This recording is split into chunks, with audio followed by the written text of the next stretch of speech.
Good afternoon. We come on the air with breaking baseball news. Gregory Soto is a New York Met. Anthony Sorgi, Assistant Vice President of Broadcasting at WSJP, Go Prep, alongside Nick Mastropolito, President of Carroll Sports Media. Nick, how's it going? Pretty good. I mean, a rival's getting an okay pitcher here, so I mean, a former Philly as well. So Could be better. Could be better. Yeah, so Gregory Soto, an 0.3 WAR, 3.96 ERA, in 36 innings, 45 games, and a 1.294 WHIP. This is a guy who we know is solid. Obviously, with the Phillies, in 2023, he had a 4.62. In 2024, a 4.08 before heading off to Baltimore, where he struggled early, in 2024. But this year with the Orioles, a 3.96, a lot better. So, yeah, 1 save, 10 games finished overall, 16 earned runs, given up 2 homers, 18 walks. And he has how many Ks on the year? Where are strikeouts? 44 strikeouts. So, strikeout heavy guy, good strikeout to walk ratio. 99 ERA plus, so just a below average pitcher, but a very average, I'd say. How big a pickup do you think this is for a Mets team that needs a boost if they want to be a World Series squad?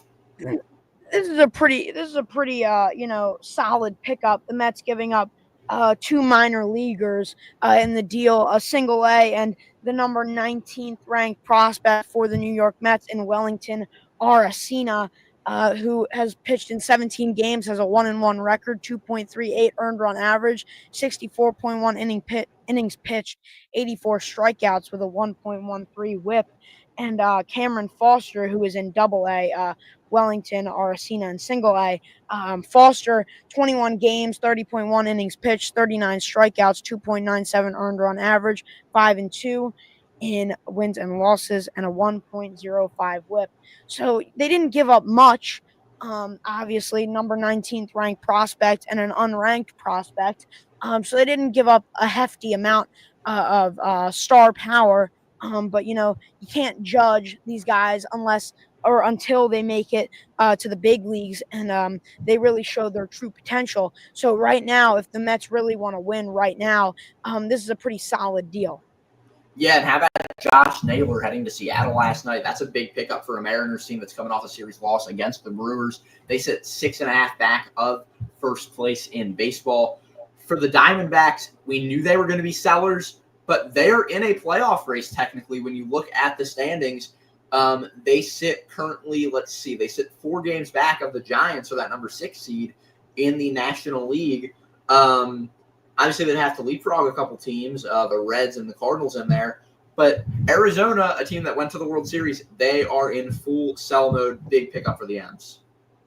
Well, I mean, the Mariners are getting the heavy hitter that they really want. Obviously, they have Cal Raleigh, who has been hitting the crap out of the baseball. But if they really wanted another hitter, this was the direction that they really wanted to go, especially getting Josh Naylor, who is a slugger, as some may say. The Diamondbacks receiving a left-handed pitcher, Seattle's number 13 prospect, and their number 16th prospect, a right-handed pitcher. So 2 pitching prospects for the first baseman. This solves some issues for the Mariners right now, which is over at first base. But, I mean, I guess we shall see. First baseman, they had Donovan Solano. So, I guess you really want Naylor over Donovan Solano any day. Let's keep rolling on the MLB. Let's look at the standings here, Nick. The Brewers 9-1 in their last 10. A sweep of the Dodgers at Chavez Ravine, and then they take 2 out of 3 from Seattle. The Blue Jays, they are red hot, 7-3 in their last 10. They sit a half game back of the Crew. The Cubs in third, they're a game back of Milwaukee. Astros sit a game and a half back. The Dodgers a game and a half back. And the Tigers, how about this Detroit team, 1-9 in their last 10, followed by the Mets at 2.5 back. Yeah. The Phillies at 3 back. it feels right now, Nick, like you see Milwaukee, Toronto, Chicago, Houston, LA, Detroit, New York, Philly, the teams I just mentioned. These are the teams that you're going to see battling for the World Series in October. Some look better than others, but the deadline's going to play out, and we're going to see how these teams look in just a week. I mean, you sort of stole the words right out of my mouth. I was going to bring up the Detroit Tigers going 1-9 in their last 10 before you were able to get to that one. But they're still holding strong of that number one spot in the division. The Milwaukee Brewers are red hot right now. Same with the Toronto Blue Jays. And really, there seems to be no stopping them. I know that's something that you really like to hear. Yes. And something that I don't know, okay to say, I guess, for Milwaukee and Toronto, but only time will tell. Especially in the regular season, Milwaukee the top team, but we will see. Yeah, I mean, I think an issue with the Brewers in the past has been just like the lineup as a whole. And there have been bad spots, but when you look at this Brewers team, Christian Yelich, 260 on the year with 66 ribbies. Churio batting 269. William Contreras having a down year. That's okay because Rhys Hoskins hitting better than he was last year. Bryce Terang with a 279 average. Sal Frelick, big improvement, hitting 294. Then you go to Caleb Durbin. This guy is hitting 260 with 5 homers on the year. Joey Ortiz, a 217 average on the year, but he has been red hot this past month, batting somewhere in the 300s. Isaac Collins, you look at him off the bench, he's playing well, hitting 267. You look at Jake Bowers, he struggled right now on the IL, but Andrew has stepped up big, batting 290. And the other issue with the Brewers in past years, Nick, has been the pitching. But right now, this team has 4 aces. Freddie Peralta, 285. Quinn Priester with a 3.28. You've got, let's see here. You've got Jacob Mizorowski with a 2.45. Brandon Woodruff sits with a 1.65 on the year. And then you have Jose Quintana, Chad Patrick also able to start. The Brewers team has depth. It's something that when you look at a team like the Philadelphia Phillies, the Phillies lineup doesn't look complete. I hate to say it, but this Philadelphia Phillies team needs to make a move at the deadline if they want to be a World Series team. Well, I mean, offensively, this team looks, fabulous, and especially on paper, the Phillies look like a team that should be dominant, especially with some of the top players in the league and a very high payroll at that. But then at that point, it boils down to the pitching, because you can't rely on Bryce Harper and these guys to score 10 runs when you're giving up that amount every single day, because the offense is fabulous, but this pitching, Jesus Luzardo has been very, very bad. Christopher Sanchez has been fabulous, along with Zach Wheeler, but those are really only only two star spots that we have here. Ranger Suarez has hit a little bit of a rough patch. He hasn't been so great. The bullpen is horrible. Taijuan Walker he's shown signs of improvement, but still not the best. Daniel Robertson, sorry, right?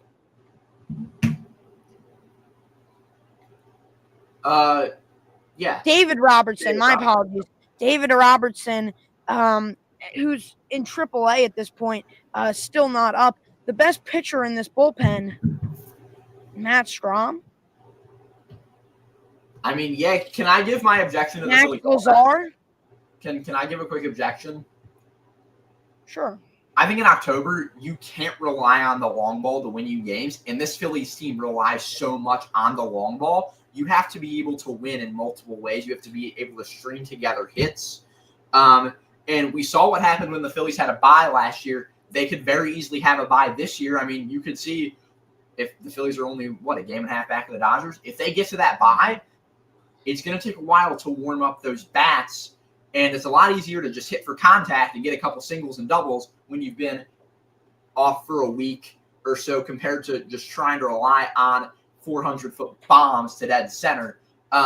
Sometimes it does work out well. Sometimes it doesn't. The Phillies are going to have some massive help in the bullpen during a playoff push and a bye push. A hunt for that number one seed in Jose Alvarado, but he cannot pitch the playoffs. Exactly. So, he's there for that push for the number one seed. And then after that, you kind of got to buckle down and really, get some good relievers so you can make a deep run. Yeah. What are your thoughts on this Houston Astros squad, Nick? Because when you look at the roster, you say this team isn't any good. But then you look at their standings and you look at the fact that, well, this is a team that is contending for a World Series year in, year out. If I had to pick a team out of the AL right now, I'm picking Houston just because Detroit and Toronto haven't really been in the playoffs that much. Well, obviously, Houston had, some scandals in the past with the World Series, of course. But, putting all that aside, they're still a team that is in the conversation for a World Series every year. And you think, man, they lost, some of the top guys that they had on their team. No way they're going to even be good this year.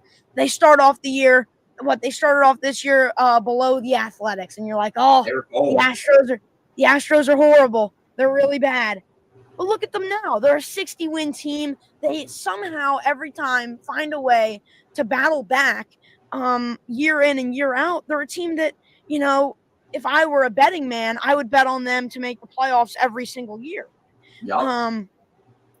So they're just like a very, very good team that has good depth, of course, which is huge for a team like that. They have good pitching. They're 5-5 in their last 10, but still, I mean, they're a team that's going to make that push for the World Series.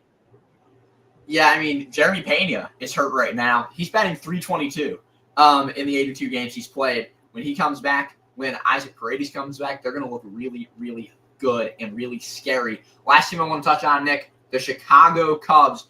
This is a team I kind of write off just because they have not been in the playoffs in 2018, but Craig Counsell has playoff experience with the Brewers. He took them to the NLCS. He's won a World Series himself, of course, with Arizona, and I think with Florida, too, with the Marlins, if I'm not mistaken. So for this Cubs team, Seiya Suzuki hitting hot, PCA hitting hot, Michael Busch hitting hot, Kyle Tucker, Ian Happ, Dansby Swanson, Nico Horner. This squad is loaded, and their pitching is solid, too.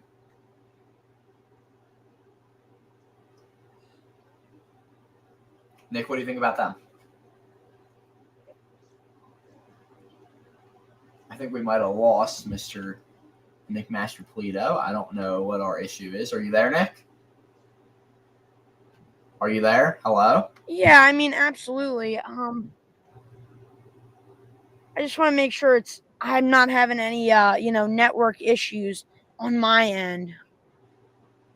I think you're okay. I feel like there's a little bit of lag. I'm going to take you off and put you back on. Is that better? Yeah. Am I having Wi-Fi issues? Yeah, your video is a little bit delayed. You are having Wi-Fi issues. We'll get Nick fixed up here in a moment as he is going out. But to talk about the Chicago Cubs while Nick gets his stuff fixed, Matthew Boyd 2.2 ERA on the year. Ben Brown looking good. You look at Imanaga. He's solid. Ben Brown is not looking good. Good pen. We'll get Nick back in here in a moment. There he is. Nick, you all right? Okay. I think so. I hope I'm good. Thoughts on the Cubs?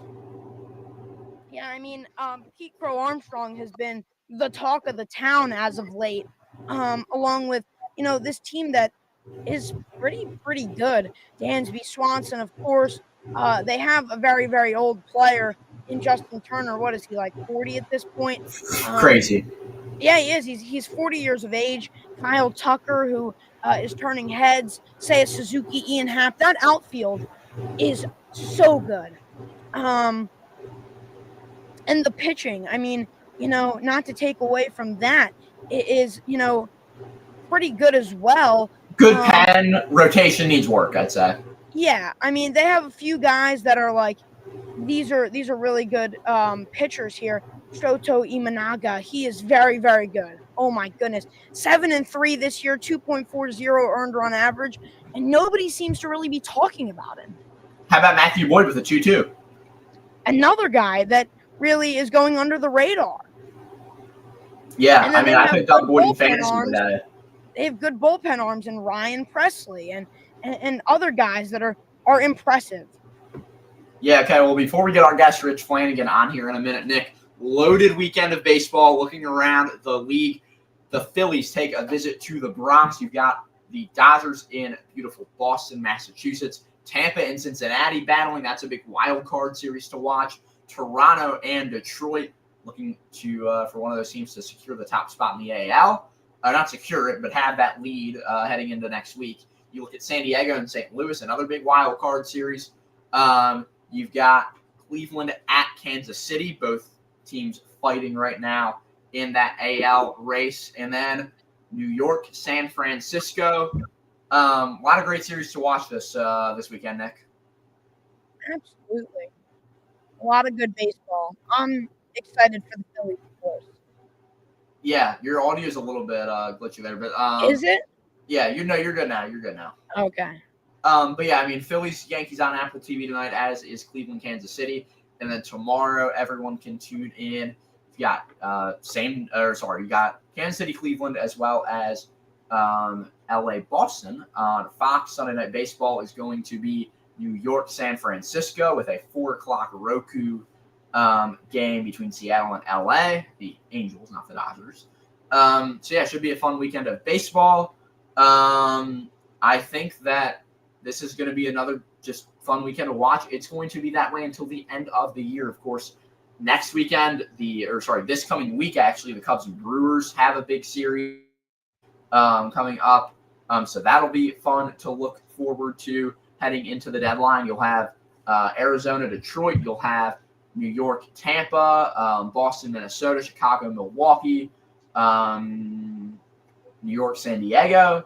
Let's see. Is there any other series I'm missing? LA, Cincinnati, another one. So big series of baseball coming into the deadline. We will be live on the 31st at, we'll say 4 p.m., 4 to 6:30 probably. Expecting a lot of big deals to go down over the coming days. Got 3 games on deadline day itself. Yankees, Tampa. Nick just went out again on us. Atlanta, Cincinnati, Texas, Seattle.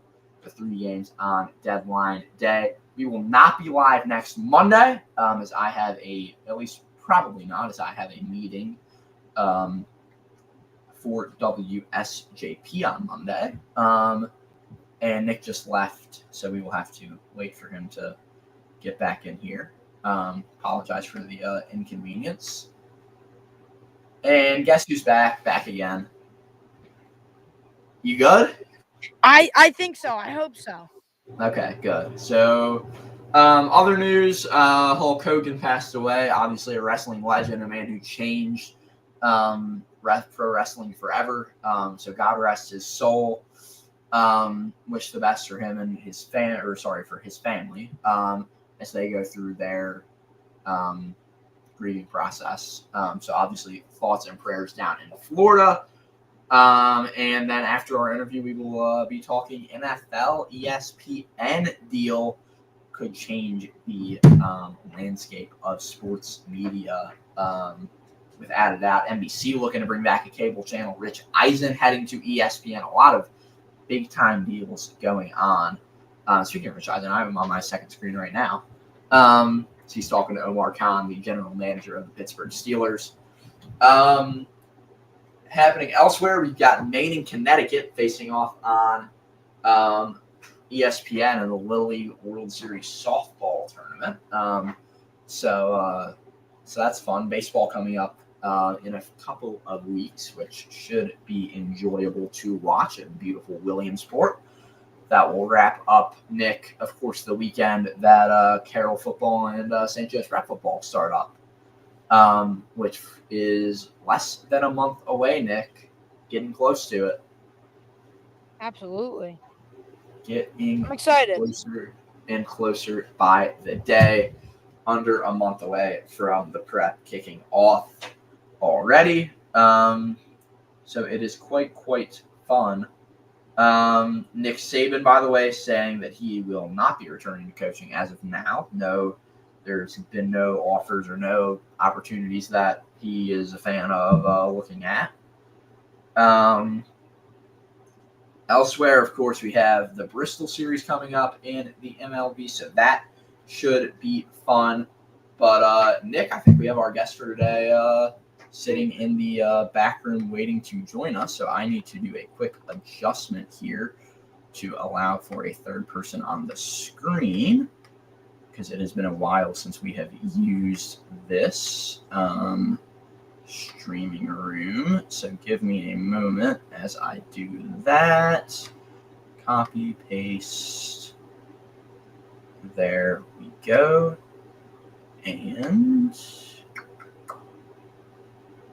joining us now is a writer for the Philly Sports Digest and City of Basketball Love. Rich Flanagan joins the show. Welcome on. Hey, minutes late, but I appreciate joining the conversation. Absolutely happy to have you. I guess I want to start with just a curiosity question. How did you get into all of this with the local high school sports media industry? Sure. So I majored in journalism at Temple University, graduated in 2015. And when I first kind of started, I think that's always kind of the question is how do you kind of get into the business? How do you really kind of set yourself apart?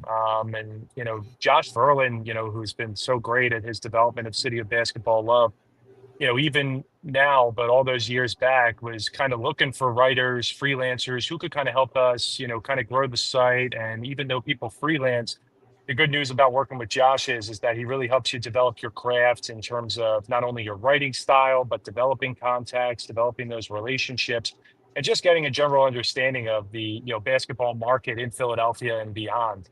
So kind of started off with him, did some, standard high school preview stories and kind of took off from there.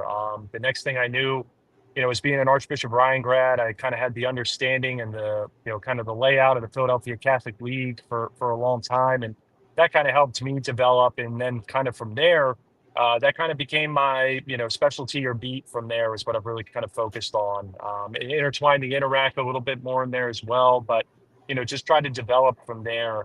And it's really kind of grown from there. And I think we kind of know, like you guys certainly know kind of the hunger and the drive for coverage of high school basketball, college in the city is so vast. It's such a unique culture here with the Big Five, but certainly in the high school ranks, Philadelphia Catholic League, when you're down at the Palestra, whether it's the semifinals or the championship, it's a completely different atmosphere. I'm not sure how many other high school venues, could possibly, compete with that. It's very difficult too. And, when you kind of have that pageantry and all of that history culminated there, on that Monday night with the girls and boys championship games, and you kind of see, kind of what goes on in that game and the high level basketball you're watching, it's pretty incredible. So it's kind of a privilege, I would say, to be a part of all this history and all this, all this basketball in the city as a whole. No doubt. I think that Nick and I would agree on that thing of just how much of an honor and a privilege it is to cover this league. Nick? Absolutely. I guess, could you sort of tell the people what writing for the City of Basketball Love and Philly Sports Digest is like? Sure. Well, I think what's great about both of the outlets that I write for, and I think you'll kind of see this, especially as you kind of go through your own careers, is that, a lot of these sites are looking for more of the unique angles, right? They're not looking for the straight standard stories of, a coach got hired, let's talk to them. Sure, they're doing that, but we're starting to look more at your big picture stories. Certainly from a college aspect, we're looking at, name, image, and likeness, and we're looking at the landscape of college basketball changing. Certainly, I think one of the things that I've been so interested in is, how the Big Five has changed, how you kind of talk about how revered, it once was, and still very much has that prowess. But I think at the same time, you've kind of seen that a lot of local recruits certainly have gone outside the city. Your best players are potentially looking elsewhere. And there's nothing wrong with that, but it certainly looks at the standpoint of, how do these local programs find a niche way of attracting these players and keeping these players here at home, whether it's, in Jersey, from Jersey, Delaware, even some cases down to the DMV and up into the New England area, but certainly from a Pennsylvania standpoint, how do LaSalle, St. Joe's, Penn, Villanova, Temple, Drexel, how do they keep these players in the city? It's difficult. There really is no one size fits all. There's no easy answer on this. But I think looking at the unique angles of what's really going on, certainly in the world of college basketball, it's a big one. And I think secondly, I think you guys can attest to it, District 12, kind of from the PIAA standpoint, there's so much competition, specifically on the public league side, as well as the Catholic league side, to where, players are moving. Players are looking for a higher level of competition. They're looking to push themselves to play in these different environments, to play in these, kind of loaded schedules that you come as part of being a part of the Catholic League. And from there, you're seeing the movement. Just for example, this offseason, you kind of look at Bryce Rollerson moving from Germantown Academy to Roman Catholic, Marquise Newsom moving from Academy of New Church to Newman Goretti, and then certainly a big one, Jordan Dill goes from Germantown Friends and he goes to Imhotep Charter. So, it's just the latest year of this happening. And a lot of it's really trickled down since the pandemic. You're seeing that the transfer portal is so prevalent in college basketball that it definitely has trickled down effects into high school. And these players are looking to play at higher level programs, higher level AAU teams, get increased exposure to get in front of college coaches that maybe they weren't going to receive at some of their previous programs. And you're seeing that movement, you're seeing that change, and it's a direct reflection of what's been happening, at the higher levels of basketball. So that's what's really interesting. That's what's so, innovative about these different kind of stories probably that you're reading, specifically from, CBS Sports, 24/7 Sports, different stories for The Athletic. This really is what people want to know about, how name, image, and likeness is changing, how this house settlement, is going to affect things, for schools that chose to buy in, and are going to potentially be paying players. And we're going to see how it all goes. It's still very much a work in progress, but it's unique. People want to read about it, and it's some of the different stories and different angles, that we're trying to work on and cover. Yeah, actually, you talked about what I was about to touch on, which is the transfer portal in high school, because you mentioned those guys going to Newman, Roman, Tap, but you look at the exodus of guys out of the city, whether it be Luca Foster, whether it be there's a number of people who I'm not even thinking of off the top. Mekhi Robertson, another one of them. What do you think is causing this? Because to a certain extent, I look at some guys, obviously, if there are guys who you think, hey, this guy could go to the NBA potentially, you think, okay, well, maybe it makes sense for him to go to a powerhouse program. But for others who already have big offers, you think, well, either way, they probably go to the same school or level of school. What do you think is causing people to leave the PCL? I think there's a bunch of different reasons. I think one of the big ones certainly is on the AAU circuit, and it's becoming more and more difficult for high school coaches to certainly gauge their players' interests of coming back the following year. I think one program, I think you kind of touched on it there, and I think it's, Archbishop Carroll, unfortunately, has really been hit hard by this the last couple of years. Not only Luca Foster, but, Moses Hips before that. They've seen guys, who was it, John Camden, moved during the pandemic. He went to Brewster Academy. He's played for a few schools. I think he's at Delaware, or maybe he just finished his career at Delaware. I think that you're just seeing players kind of seeing different opportunities and ultimately moving on to what works for them. I think it starts on the AAU circuit where, high school coaches aren't as heavily involved. It's more of the off season for them. They might have open gyms in the spring and then certainly your summer workouts, but it's hard for them to always be around those players. And there's people in those players' ears kind of talking with them, telling them, hey, you could develop somewhere else. And with these higher level programs, whether it was, Montverde Academy for so many years, IMG, certainly Link Academy, I believe, is where Luca is headed next. But you're talking about a lot of these higher level programs that really are developed to be high school all year round. A lot of their classroom curriculum is framed around still being in the gym, being in the weight room. And if they see that almost as being in a college environment a year or 2 years in advance, I completely understand why they're choosing to go that route, because basketball is such a key part of their life. And if they're seeing those offers accrue and they understand, kind of what their worth is and their interest, they're going to take an opportunity to jump there. And I think it also culminates with the transfer portal from the standpoint of, if these players are going to play at a higher level of basketball at the next level, they're trying to get there as soon as possible and make their bodies also ready too. So they're trying to, increase their weight, get stronger, work on their verticals, work on these multiple areas of their game that maybe in the Catholic League you see in certain parts, in certain games, but maybe not always maybe as widespread and as consistent as they would like. So, Robert Wright a couple of years ago, right? Newman Goretti was a program that rarely lost players ever, since Carl Aragel has been there. It was kind of the first major example where somebody of that caliber, moved on. And Rob had accomplished so much in his career. He had taken Newman Goretti to a Catholic League title and a state championship as a sophomore, and then as a junior, led them back to both of those title games, where they unfortunately lost to, I believe it was Roman Catholic, and then lost to Lincoln Park in the state final his junior year. But he doesn't come back for his senior year, and he goes to Montverde. He plays with Cooper Flag. They win a Geico Nationals championship. Right? I believe they went undefeated, and he was already going to Baylor. He was already committed. So from the perspective of his recruitment, it was already basically said and done.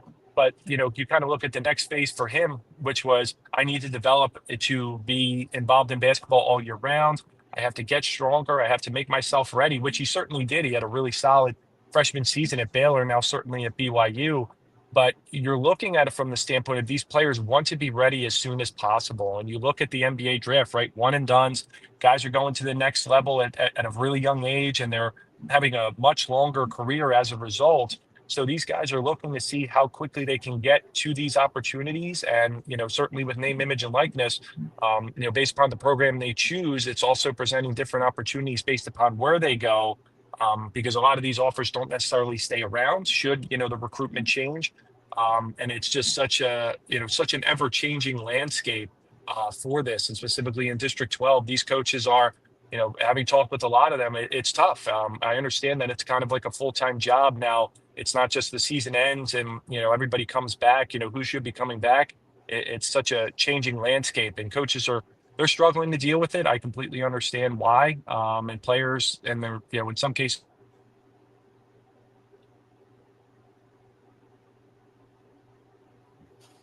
I think we lost Rich there for a moment. Having some technical difficulties. We apologize. We will get this fixed in a second. Bear with us here.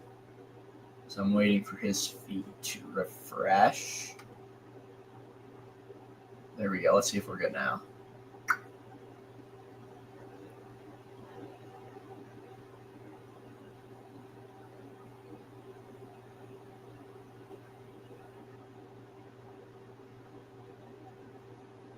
Still frozen. Apologize for the technical difficulties, everyone. Dealing with okay, he just left, and I'm assuming we'll join back in a moment. So bear with us here as that is going on. I'm just checking to see if there's anything else of note that I'm missing while we wait. There we go.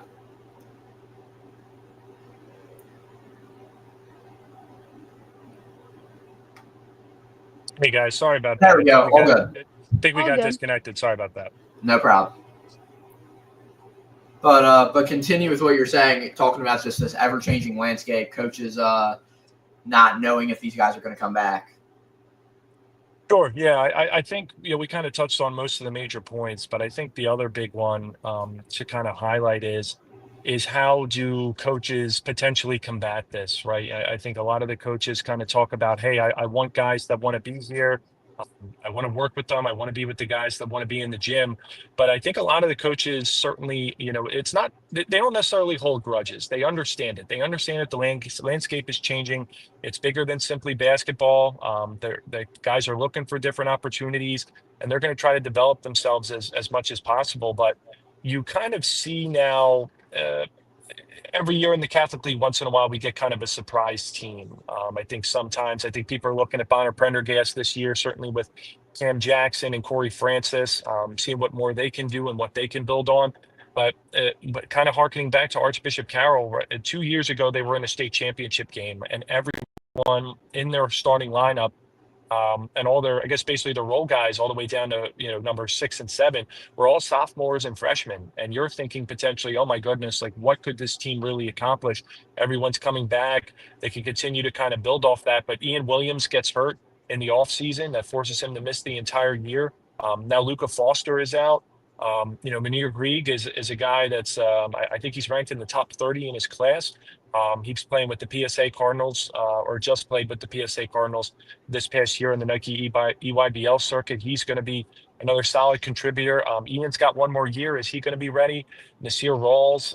But you never truly know. You don't really know who's going to potentially come back. Tyler Sutton this year was another big one I think we forgot to touch on. He's going over to play with Overtime Elite. A league that has certainly gone through its transition. It's sent some guys to the NBA.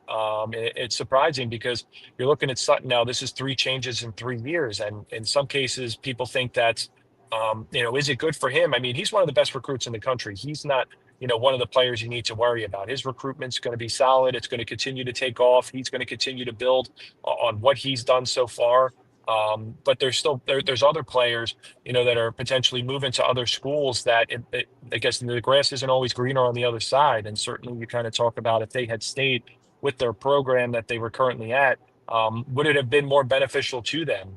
It's tough to say, but it's a landscape that's difficult. When you look at who it's panned out for, Penn Charter is a perfect example. Matt Gilhool came in a few years back. Jake West came in. Jamal Hicks joined Kai Shinholster, and 2 years in a row winning consecutive Interact championships. A lot of guys, 3 of those guys went on and played Division One. Those 4 guys we mentioned all playing college basketball and accomplishing a lot. Did some really good things in the PACE tournament as well. So that's where you look at a guy like Brandon Williams. Those kind of coaches with the AAU, the development, the insight, being able to have built those relationships on the AAU circuit, now bringing it more to the high school basketball game and developing guys, and not only developing the recruitment, but getting these guys to buy in, and also be able to develop, along the way and kind of come together for a common goal of winning a championship. So it certainly can be done, but it's difficult to say the least. Absolutely. Absolutely. You hit on it a little bit, but I guess I sort of want to hear what your opinion is on my favorite team, Archbishop Carroll. Yeah, I think, Frambo's done a really good job there. He kind of continued things from Paul Romanchik, who built that program up after, kind of a few down years there in the 90s, early 2000s, and then kind of kept things running, certainly with Derek Jones, AJ Hogarth certainly being there for a bit. But what Frambo's been able to do has been really impressive. He's been able to certainly attract players that want to come in early on. You see a guy, Luca Foster, as a freshman, played sparingly, and then things really took off for him as a sophomore, and really saw some development there. For Fran's track record of individual development of players and kind of building teams up is pretty impressive. And I think he's certainly continued to kind of keep things going. Now, certainly without Luca Foster this year, we'll kind of see. Ian Williams did not also, I don't believe he played AAU this year, but he also missed the entire season. So it's really going to be interesting to see what he looks like. I can't say for certain if he played at Philly Live, but you're looking to see what he's going to look like. Is he back to 100%? Is he going to be ready to go? But that team still has a lot of potential. Again, if Williams is healthy, you have him at point guard. You have Nasir Rawls, who's been a 4-year player, who's accomplished a lot individually. Drew Correo, who certainly has had some injuries, but has some length. He's about 6'8", 6'9", can stretch out and hit the corner and wing threes, but also is a good shot blocker and rebounder. And then Munir Gregg, I think is going to be one of the best players in the area this year, has the opportunity for a real breakout season. And Fran always has some guys that usually come off the bench, and can usually contribute as well. So I think Carroll's going to be certainly in the mix for one of those top 4 seeds in the Catholic League. And I think they're going to have a real shot potentially to get to the semifinals if everything comes together. I think that from being at Philly Live both weekends, I noticed that it seemed like there were 4 teams at the top, and it felt like there was a bit of a drop-off. You have Newman, Goretti, Roman, Judge, and Wood. Obviously, 2 of those teams were in the championship last year, Judge winning it. And then you look at Newman, Goretti was the 5 seed, obviously St. Joe's Prep, my squad, and Devon Prep. both lose a ton of talent. So they dropped off, but it felt like those four looked better than anyone else. What do you think about those four teams? How do you think Judge and Roman come back, and then Archbishop Wood and Newman Goretti on the rise? Yeah, I think it's almost it's a changing of the guard a little bit with Thomas Sorber and Darren Williams, having moved on, 2 years ago, and Archbishop Bryant figuring out kind of what comes after. Brandon Russell was really good this year, but you're certainly looking at them now. It's kind of restarting a little bit. But Joe Zaglinski's had years where it's 1 or 2 years, and the next thing you know, they're back down at the palestra again. He's done a really good job. I think maybe seven of the last 9 years they've been there, something along those lines. So Joe's not really somebody to count out. He does a heck of a job. And then I think the other side is Devon Prep, right? Jason Fisher did this before. Kind of 3 state championships in 4 years. I think he's now developing a track record. When Devon Prep first came in to the Catholic League, it was really difficult to understand, would they understand how to compete? Would they be able to compete at a consistent level? When Lansdale Catholic first initially joined, the investment for basketball wasn't necessarily there, at least from a football and soccer standpoint. And baseball, they usually do pretty well. But basketball now with Torrey Harrison, they're certainly bought in. He's got a track record. He's coached at a couple different places. He was Paul Romanchik's assistant at Archbishop Carroll there for a while, and has coached at a couple different places along the way. So going to be good to see what Lansdale does, kind of in the future. But to your question, going back to the top four, Newman brings everybody back except for who am I missing? But one of their wings. I think they bring 4 starters back.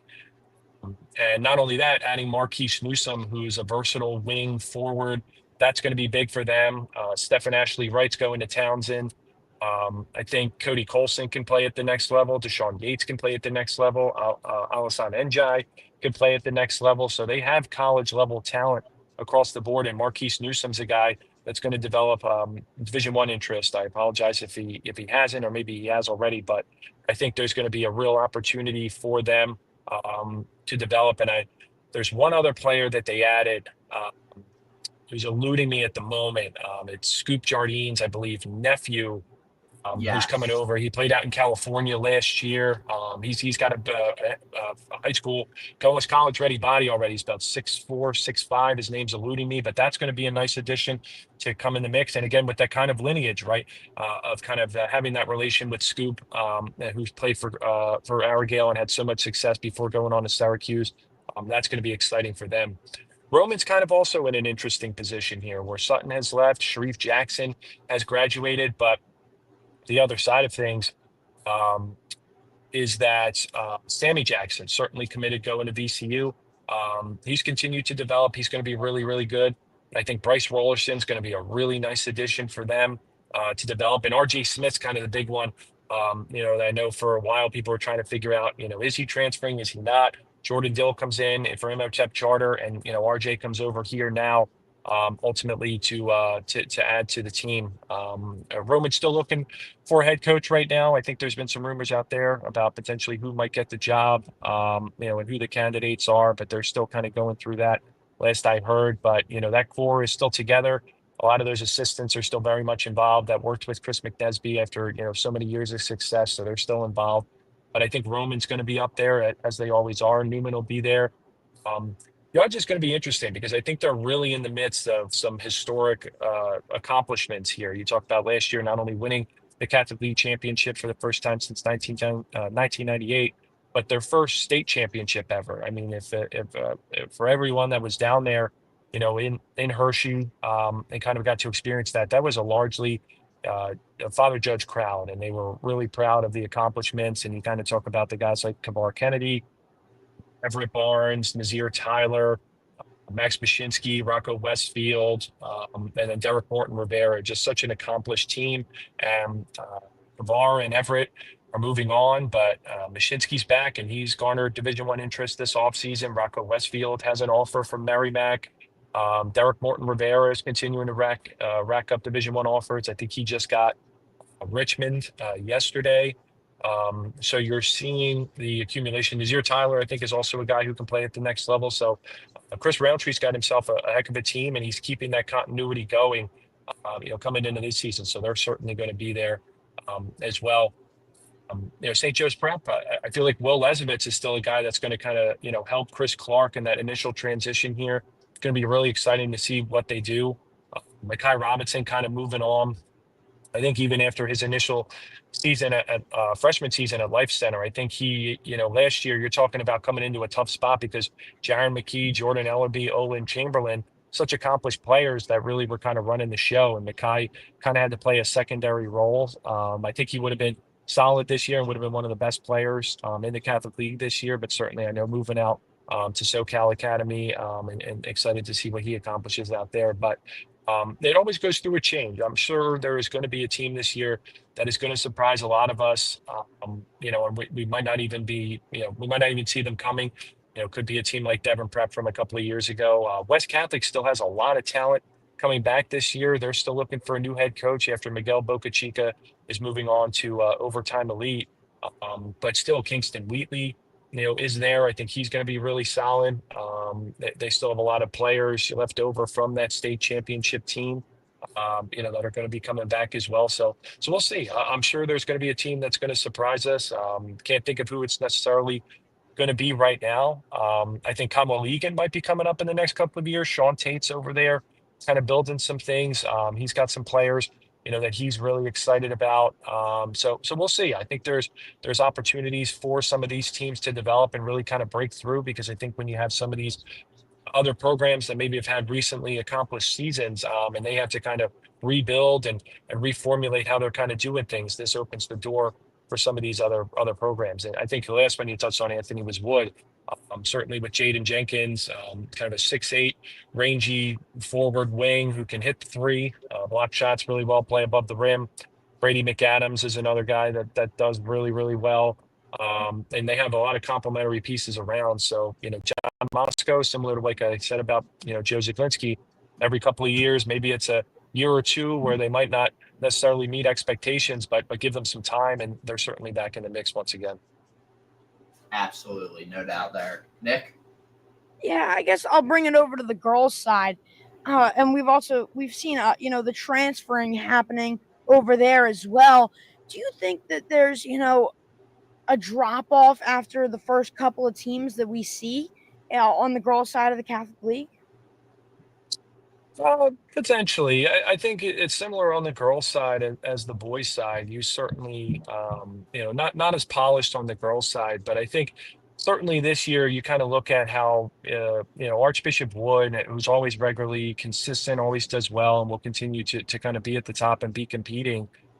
Ryan Carter did transfer out and is going to Friends Central. I think that's kind of like the big player movement on their side. And I think it's going to be interesting. Again, the drop off for Wood isn't going to nearly be as this because they are so.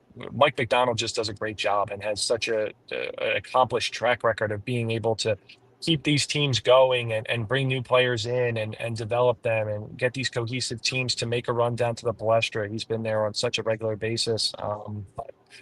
I think that's kind of the big one, to where Ryan kind of came in, helped spearhead a run to a state championship. I know she got hurt down there, in Hershey, and kind of moving over to Friends Central. And now it's kind of, it's this rivalry over in the Friends School League of, Friends Central and Westtown, that are the two premier programs over there, maybe the two premier private programs in the PESA.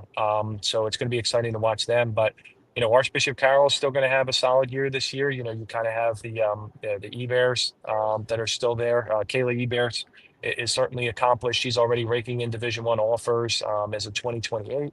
And then the McFillin twins, I think they're both there, but I know Abby McFillin has also been accumulating offers. Cardinal O'Hara is going to be solid once again. And Newman will be interesting because I just know that their core is all kind of, having moved on and graduated after, an incredible, Catholic League championship, and then certainly a state championship run where they played Lansdale. Again, Lansdale's had an accomplished run. I know their head coach resigned at the end of the season as well. So they're kind of going through similar as West Catholic on the boys side is going through, to where a new head coach is coming in and helping try to keep, an accomplished run of a program going. But, I think it's certainly at the top. The girls on the Catholic League is really, really strong. And that's also reflected in what's kind of been going on at the state level, certainly where you kind of talk about Carroll, O'Hara, Newman, Lansdale, Wood. These teams are regularly competing for state championships and also winning them at the same time. Well, Rich, thank you for joining. I don't want to take up too much of your time. Appreciate the time you've given us this afternoon. Thank you again for joining. Look forward to catching up prior to the season, hopefully. Yeah, thanks, guys. Appreciate you having me on. Really enjoy the work that you guys are doing, and I'm sure we'll cross paths down the road. But thanks again for the time. Likewise. Thank you. Rich Flanagan here on Sorgi and Friends. Nick, we do have one other story I said we would talk about before we headed off, which is the NFL ESPN deal here. How do you feel about this? Because my take is I think it's a concern, not morally, but in a monopoly kind of way, I guess you might say. In kind of a new possible kind of the way that relationship would work between the NFL and ESPN. Of course, the thing I'm talking about, for anyone who doesn't know, is that the NFL is in talks to buy a 10% stake in ESPN, of course, the worldwide leader in sports media coverage. At the same time, though, the NFL Network does a phenomenal job covering the league. I prefer their coverage of the NFL over ESPN's any day of the week. So I think the content will be better if this happens. Simultaneously, I think that there's a little bit of an issue of contracts, et cetera, et cetera. Yeah, I mean, I did see this, and I don't know how to feel about it. ESPN is also looking to acquire NFL Network and NFL Red Zone. So I guess we would still have those, networks just under the ESPN brand. I guess these guys will work for ESPN instead of for the NFL. I mean, I guess I don't know. NFL wants 10%. Everybody, I guess, wants to be a part of ESPN because it is the number one leader in sports. And I guess we'll see what happens. And then I want to touch on NBC Sports. NBC Universal looking to possibly make a return. They have cut most of, if not all of their cable channels in recent years, but they apparently want a sports channel back, Nick. This is in the midst of a number of different things, going on actively. So with contracts, obviously they just got the NBA. They're in talks to get Sunday Night Baseball. That will be wrapped up by the end of the month, whether it'll be them, ESPN, or Apple TV. What do you think about NBC trying to really hit hard, getting back in the sports game? Obviously, NBC has sports channels in different regions. You see NBC Sports Philadelphia, NBC Sports Boston, or wherever, NBC Sports is in a certain region. But you don't see, an NBC Sports for an entire country that is going to be shown for everybody. I guess you see it a little bit, but not really. Nick, you're going out on us again here. We'll get Nick back in a sec.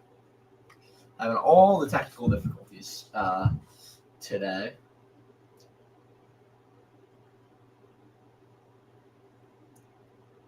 Let's see. Still frozen.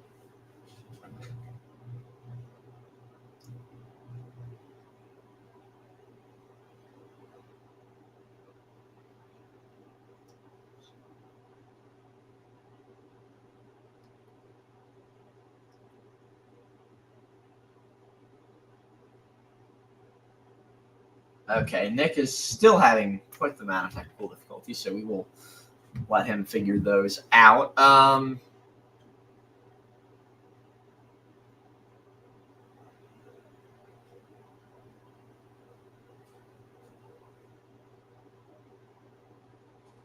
I don't know what is going on with Nick's thing. But yeah, NBC Sports gives the best presentation of sports. I don't think there's any doubt about that. Let's see, is he back yet? No, he's still frozen. Now his camera's off. We'll see if we can get him back on here. But NBC Sports, I mean, they do such a great job with the Olympics.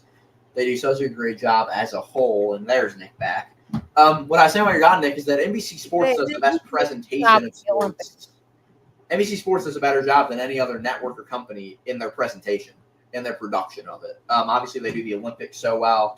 Just the optics of their broadcasts are elite. So if they could bring that back to a network and then also have Sunday Night Baseball on there and on the main network, if they could have the NBA on there, if they could have more college football on there in an ever-changing landscape, some college basketball, maybe seeing some Big East basketball, some Big Ten basketball on there, I think this could be fabulous for sports fans.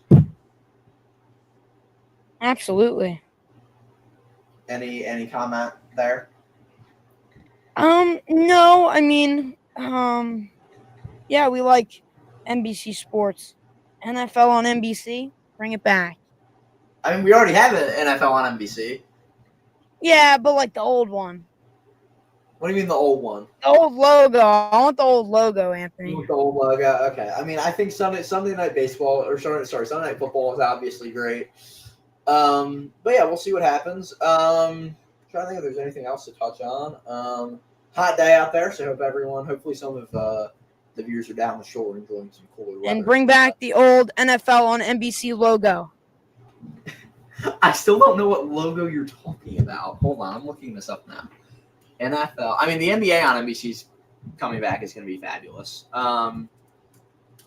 We like Sunday Night Football on NBC, but I want the old logo. Are you talking about the one that just has like the NBC logo and then it just says NFL under it? Yes. Okay, I thought you would like that.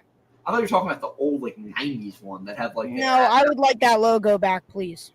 Okay, well we can see if we can. And I do like Sunday Night Football. Thursday nights are taken over by Prime Video. Mike Tirico is my guy. Al Michaels is old. That's my comment on Thursday Night Football. Mike Tirico is my guy. Same. And bring back the old Sunday Night Football logo while you're at it. It's still that the logo they have is still the logo. It's just smaller within the bigger logo. It's smaller and it's more. They made it higher quality. Yeah. So you want a lower quality logo? Yes. Wow, this is. And I think we should bring back Thursday Night Football on NBC.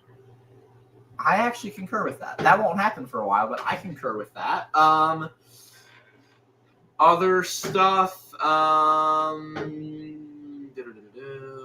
Just reading through NFL headlines and other just general sports headlines. Nothing really.